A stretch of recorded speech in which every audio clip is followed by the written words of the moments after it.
Hello people! So I finished the year this morning and I thought I'd make a review while I still remember what I think about it. As always, I'm going to start with general thoughts on this book and then I'm going to go into a spoilery discussion, but I'm going to warn you when that happens so that you can watch the start of this video if you have not yet read the book. Quick disclaimer before I start: if I switch between the names Edelen and Edelen, that's because I know Edelen is the right one, but Edelen is what I called her in my head the whole time, so if I switch, I'm sorry. I try to avoid it, but we'll see. Generally, I really like this book. I love the concept of the selection, and even though it's kind of a repeat, we got a new angle at the whole story. In the selection series, we followed America, who was one of the selected, and now we are following Edelen, who is the one everyone is fighting over. It's very interesting to see this part of the selection process, even though I am pretty sure reading Maxon's story would have been less frustrating. And this is already the main problem I have with this book. Our protagonist is unbearable. The frustrating thing about Edelen is that she's so removed from the world that she has no idea what's going on around her, and it's frustrating to watch because I'm not sure she'll make a good queen, because the only thing she cares about is herself, and it's like she lives in this bubble and this bubble is full of herself and everything else is just a nuisance that she has to deal with. America was whiny and indecisive and stubborn, but Edelen is just plain nasty. The way she thinks about the people around her, whether it is her brother or Josie or any of the selected, is just plain rude, and she doesn't even know it. She's so shallow. It's unbelievable. Overall, I really enjoyed this book. Edelen is frustrating, but she also addresses important topics. I really like Kiera Cass's writing style. It was easy to read hundreds of pages without getting bored, without getting distracted, and without getting tired, which is always a good thing. As much as I hate Edelen, I really like the interactions she has with the boys, and I think that Kiera Cass did a very good job at writing these romantic moments and putting them into words, and I think that's beautifully done. Now, on to the spoilery part of the video. So if you have not read The Heir, or let's say the selection, then you should go, because I'm also going to go into the selection a bit just for the background and everything. Now that hopefully everyone who has not yet read any of the books is gone, I'm gonna go into my full-on review of The Heir. The first thing that struck me about this book and that I absolutely adore is the fact that we see all the characters from the selection, and I just love it. I love hearing about these people again and seeing how they've turned out. May as a grown-up, her little tiny sister as a grown-up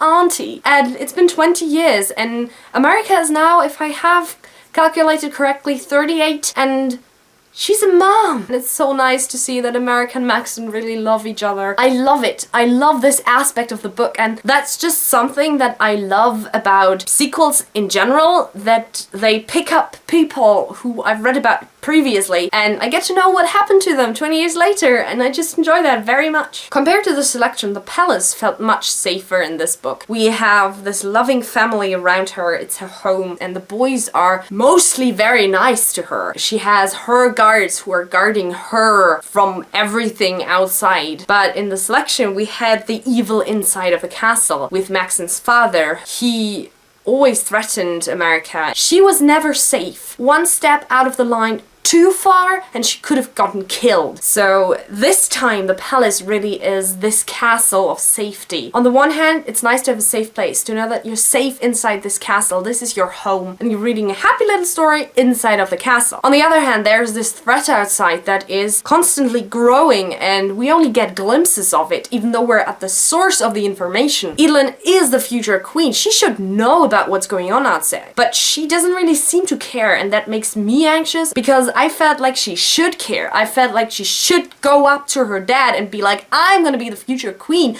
You are going to tell me what's going on and then we're gonna solve this together, because when you're gone, I'm going to have to deal with it, and if I don't have any clue about what's going on, this is gonna go horribly, horribly wrong, because that is my concern, that it's gonna go horribly wrong because she doesn't have a clue what she's doing. I'm not really sure she is queen material. Her brother Caden knows more about what's going on around him and cares more about what's going on around him than she does. How did this happen? How did America and Maxon raise someone who cares so little about the people? The first time Edelen said that she didn't want to marry because she'd then lose her independence. I thought of Elizabeth I, who said exactly the same. The difference is that Elizabeth said she was married to her people. Her people didn't want a foreign king, so she never married a foreigner. She couldn't marry an English person because then all her allies would have gotten angry at her, so she never married at all. With Edelen, it sounds more like I'm a strong woman. If I marry, I'm gonna undermine my strength. She should be worried about being the best queen to her people and not being all-powerful, because being all-powerful doesn't make you a good queen. So that's one issue I have with the book. Edelen. She's frustrating. I have to be honest, I think that Edelen is written to be like this. I think she's written to be hated, and I think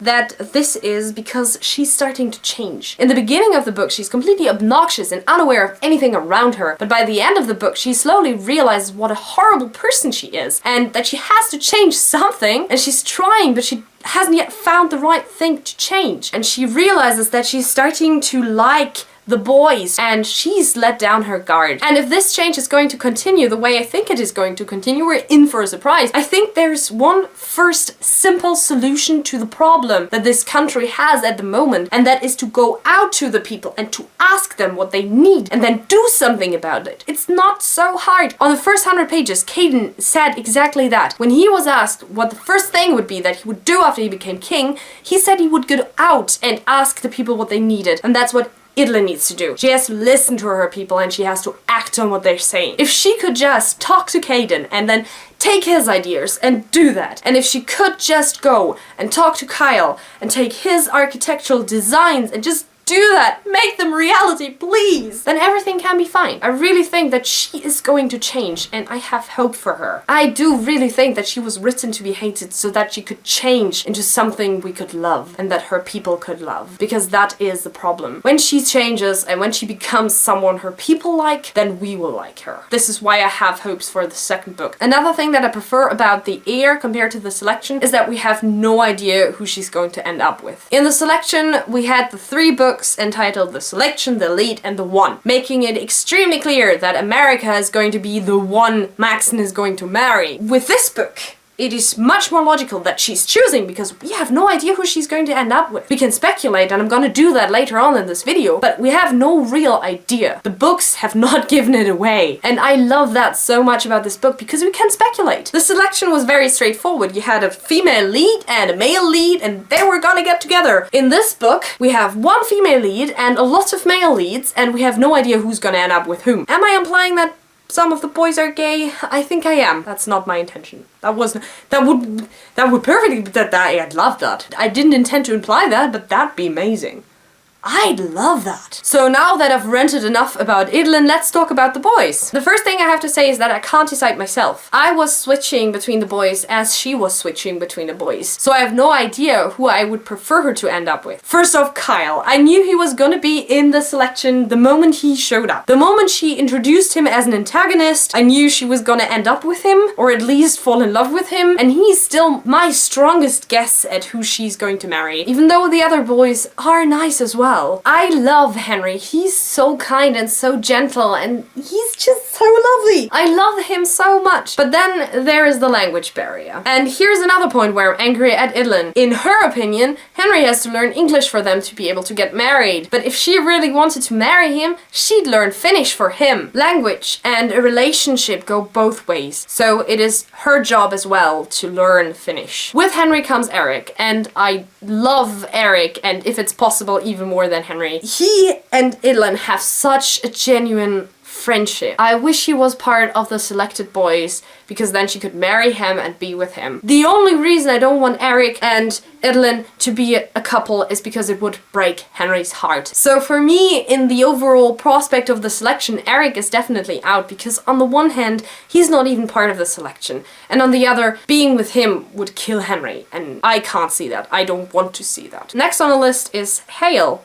who is very nice, he's very brave, he's very polite, and he's charming, and I really like him. But he's the sunny boy, and I'm not one to choose the sunny boy. And if I had to choose between Hale and Kyle, for instance, I'd always take Kyle. I'd also take Henry over Hale, because It's Henry. Next up is Ian. I think he's a douchebag. I'd throw him out. If someone came up to me and was like, I'm gonna be the easy way out. I'm gonna be your pretty little puppy husband who's gonna do everything you want as long as you leave him alone. He's definitely gonna cheat on her. Ian for me is out. She's never gonna choose him. She's going to choose Kyle over Ian, definitely. So there's Fox. He got into a fight, but it wasn't his fault. And for once, I'm completely on Edelen's side. I would have thrown out the guy who started the fight, whose name I can't even remember now, but I would have kept Fox. And he's super nice. I really like him. I genuinely like him, and I say he becomes a good friend of hers. I don't really see a prospect there, but I like him. So who do I think she's going to end up with? For me, there are only really 4 choices. It's Eric, Henry, Hale, or Kyle. And with Eric, as I already said, she's not gonna hurt Henry in that way, and Eric is not gonna hurt Henry in that way, so they're not gonna end up together. Eric is out. Henry is also out because of the language barrier. I can't see her learning his language. That is too much effort. I can't see how she's going to do that, but I think she's definitely gonna have a very close relationship to him and to Eric, for all that matters. They're gonna be friends for a lifetime. Then Hale and Kyle. I honestly think she's going to end up with Kyle just because he's been there all her life and she just now realizes that she's misjudged him his entire life, and that's usually how love stories go. Hale was very important to her in the beginning of the book, but over the course of the book he became less and less important to her. I had the feeling he never showed up anywhere. She didn't go on any more dates. She didn't get closer to him in any way. So I think Hale is out as well. So I'm just gonna put this out there. I think she's going to end up with Kyle. She's going to marry Kyle, and Marlee and America are gonna be so happy. They're gonna be over the top happy about this, and it's gonna be the best thing ever. That's my prediction for the future. Okay, so this was my review of the year. I hope you enjoyed this video. I'm going to be on schedule for the next 2 months, I think. I'm gonna leave that schedule down below as soon as I have figured it out. It could take me a while, and I will come back to you with more videos very soon. So if you have any more suggestions for new videos, leave them in the comments. If you have any more thoughts on the Heir, leave them in the comments. If I've missed anything, please leave that in the comments. So if you enjoyed this video, don't forget to like and subscribe if you want to see more, and I will talk to you very soon. Bye bye!